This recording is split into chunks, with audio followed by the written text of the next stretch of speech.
আজকে ম্যাম আসতে লেট করবে বলেছে, তাই আমরা মনিটর, আমরাই পুরো ক্লাসটা সামলাবো। তো সবাই চুপ করে বস, না হলে আমি নাম লিখে দেবো। পৃথা কথা বলছে, পৃথা কথা বললো, আমি দেখলাম কতগুলো স্টার বসা, নামের পাশে 2টো স্টার। শ্রী, হাসছিস কেন? দাঁত বের করলে 3টে স্টার বসা। না, কোনো জল ভর্তি যাওয়া হবে না। না ম্যাম বলেনি তো।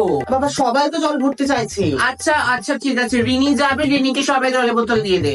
বাবু, সাবধানে যা। বোতল পারা যায়? ম্যাম হয়ে গেল পড়ানো? ম্যাম এত তাড়াতাড়ি কেন ক্লাস শেষ হয়ে গেল? ম্যাম, প্রিয়া ম্যামের তো নেক্সট ক্লাস ছিল, প্রিয়া ম্যাম তো আসেনি। হ্যাঁ, আপনি করে দিন ম্যাম, আপনি করে দিন। ম্যাম আমি রিডিং করি ম্যাম, আজকে ম্যাম আমি রিডিং করি। আর ওর পরে ম্যাম আমি। হ্যাঁ ম্যাম। এই পৃথা 3টে স্টার হয়ে গেছে, পৃথা নীল ডাউন হ। যাও যাও। না আমি বলছি নীল ডাউন হতে হবে। ম্যাম আরে বলছি। বাবা, মনিটরের কথা শুনতে হবে। চুপ। এই সবাই তো পিঙ্কি তখন থেকে ছেলেদের ব্যাপারে কথা বলে যাচ্ছে, ছেলেদের ব্যাপারে কেউ কথা বলবে না। এই পিঙ্কি নামে স্টার